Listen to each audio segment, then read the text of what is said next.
नमस्कार दोस्तों, स्वागत है आपका मेरे YouTube चैनल पर। मैं नितेश शर्मा स्वागत करता हूँ आपका मेरे YouTube channel Nitesh maths point पर। आपने मेरी काफ़ी वीडियोस देख चुके हैं, उनमें आपको जो भी कमी लगे वो आप मेरे को कमेंट्स में कमेंट करके बताइए।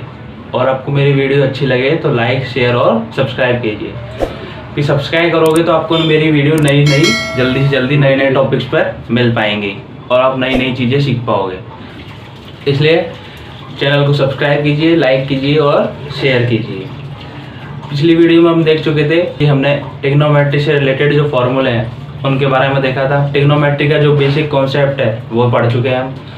उस पर बेस्ड जो क्वेश्चंस हैं वो देख चुके हैं, जो कॉम्पिटिटिव एग्जाम्स में आपके लिए यूजफुल होते हैं वो हम पढ़ चुके हैं ट्रिग्नोमेट्री के बारे में। ट्रिग्नोमेट्री के से रिलेटेड हमने क्या पढ़ा, एक और हाइट और डिस्टेंस के बारे में। हाइट और डिस्टेंस एप्लीकेशन ऑफ ट्रिग्नोमेट्री, जिसमें हमने पढ़ा एंगल ऑफ एलिवेशन उन्नयन कोण और एंगल ऑफ डिप्रेशन अवनमन कोण, इनके बारे में पढ़ा। और इनके रिलेटेड जो क्वेश्चंस कॉम्पिटिटिव एग्जाम्स में आते हैं उनके बारे में हम पढ़ चुके हैं। अब हम आज की वीडियो में नया टॉपिक स्टार्ट करेंगे, जो आपके लिए इस टॉपिक में से हर कॉम्पिटिटिव एग्जाम में 1 या 2 क्वेश्चन जरूर आता है जो आपके लिए यूजफुल होगा। आज का टॉपिक है हमारा कोऑर्डिनेट ज्योमेट्री। कोऑर्डिनेट ज्योमेट्री मतलब निर्देशांक ज्यामिति। निर्देशांक ज्यामिति क्या होती है, उसमें निर्देशांक क्या होते हैं, ज्यामिति क्या होती है, तो उनके बारे में आज की वीडियो में हम देखेंगे। चलिए आज की वीडियो हम स्टार्ट करते हैं।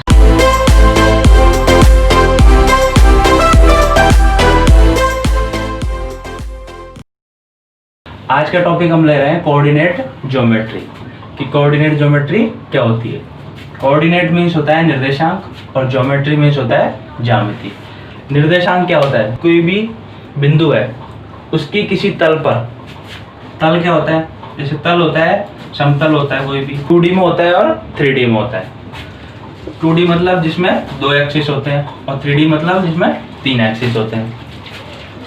तो 2D और 3D द्विमीय और त्रिविमीय ये तल होते हैं। इन पर किसी बिंदु, ये कोई बिंदु है, इस बिंदु की स्थिति का पता करने के लिए किसका उपयोग करते हैं, उसको बोलते हैं निर्देशांक। और ज्यामिति क्या होती है, ज्यामिति होती है ज्योमेट्री। ज्यामिति मतलब होती है एक संरचना या आकृति, मतलब निर्देशांकों की जो आकृति होती है। जैसे निर्देशांक बताने के बाद किसी तल में जो एक आकृति बनती है उसको क्या बोलते हैं, ज्यामिति। उससे क्या हो जाता है, टोटल सब वर्ड मिलता है निर्देशांक ज्यामिति। आज की वीडियो में हम निर्देशांक ज्यामिति के बारे में पढ़ेंगे। अब इससे रिलेटेड कुछ थ्योरी है इंपॉर्टेंट, वो हम देख लेते हैं कि वो क्या चीज़ है, फिर उसके आगे हम फॉर्मूलेज देखेंगे कि आगे फॉर्मूले क्या क्या है इससे रिलेटेड। पहली चीज लिख रखी है मैंने कि एक तल पर किसी बिंदु की स्थिति, एक तल, मान लो ये एक तल है, द्विमीय या 2D तल है, इस पर ये एक बिंदु है। कि एक तल पर किसी बिंदु की स्थिति निर्धारित करने के लिए निर्देशांक अक्षों के एक युग्म की आवश्यकता होती है। मतलब निर्देशांक अक्ष, एक अक्ष तो ये रहा एक्स एक्सिस और ये कह रहा वाई एक्सिस।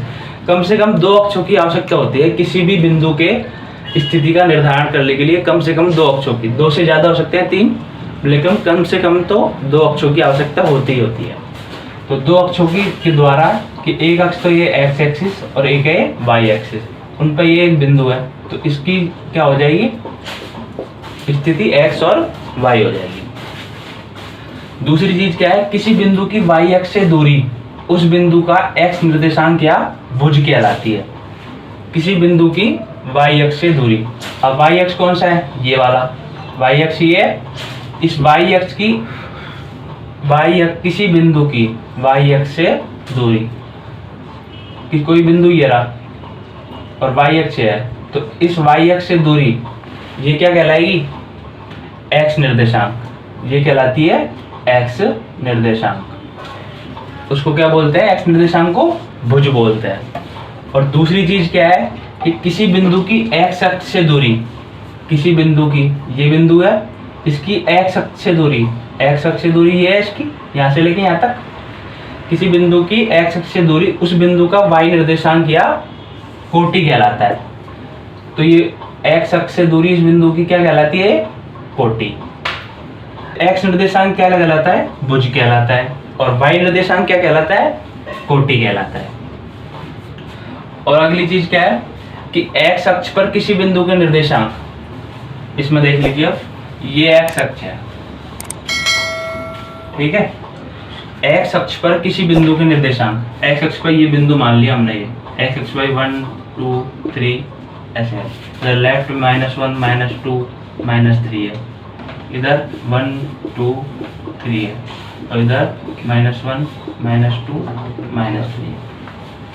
अब एक्स अक्ष पर किसी बिंदु के निर्देशांक, एक्स अक्ष ही है, ये पूरा एक्स अक्ष, ये इधर राइट साइड में पॉजिटिव है और लेफ्ट में नेगेटिव है एक्स अक्ष।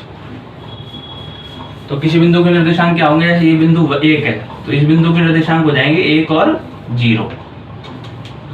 तो इससे हो गया कि एक्स अक्ष पर किसी बिंदु के निर्देशांक हो गए x और 0।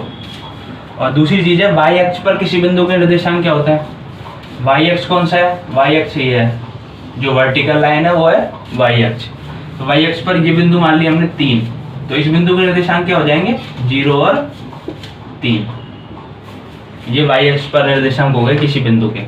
ये दो अक्ष लिए हमने x और y, इन दो अक्षों को मिलाने और ये कहाँ पे इंटरसेक्ट कर रहे हैं, O बिंदु पे।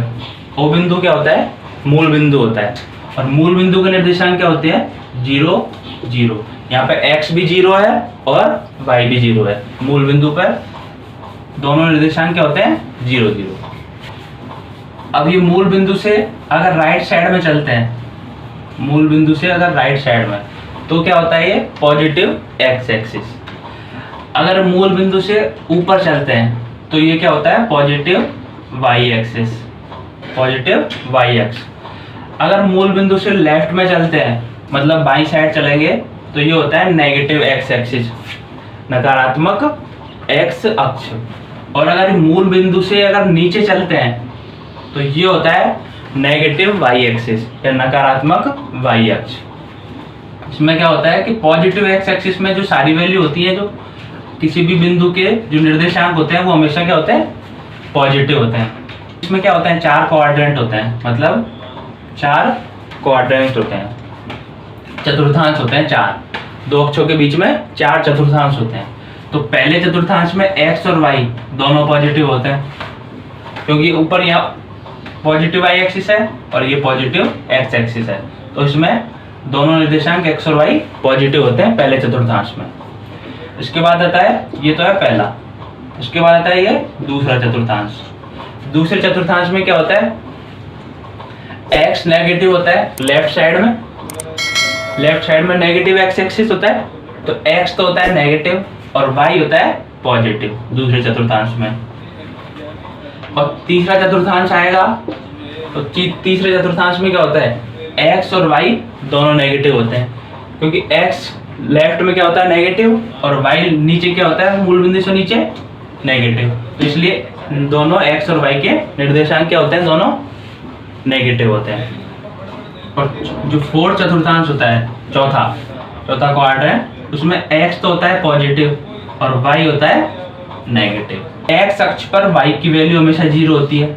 y इस रेखा का समीकरण पूछे कोई हमसे कि x एक्सिस है, ये एक रेखा है, इस रेखा का समीकरण क्या होगा, तो समीकरण होता है y बराबर 0। और ये वर्टिकल लाइन है y एक्सिस, इसका समीकरण कोई पूछे हमसे तो वो समीकरण होता है x बराबर 0। इसका मतलब क्या होता है कि x एक्सिस पर y का मान 0 होता है, y की वैल्यू 0 होती है हमेशा, और जो y एक्सिस होता है उस पे x की वैल्यू हमेशा 0 होती है।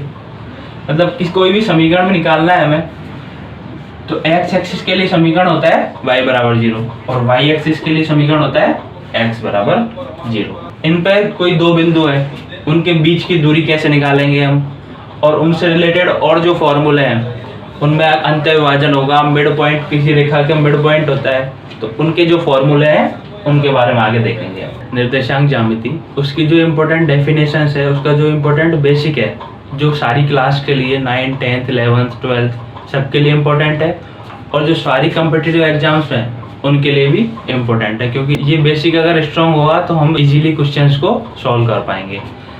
अब इससे अगली वीडियो में हम देखेंगे इसके जो इम्पोर्टेंट फॉर्मूलाज हैं और उस पर बेस्ड क्वेश्चंस है कि कौन कौन से क्वेश्चंस कॉम्पिटिटिव एग्जाम्स में आते हैं, कौन कौन से फॉर्मूले क्वेश्चंस में पूछे जाते हैं, उनके बारे में हम पढ़ेंगे। तो अगली वीडियो के लिए आपको क्या करना पड़ेगा कि अगली वीडियो के लिए आपको ये वीडियो लाइक, शेयर और सब्सक्राइब करनी पड़ेगी और बेल आइकन को ऑन करना पड़ेगा, जिससे आपको अगली वीडियो जल्दी से जल्दी मिल सके।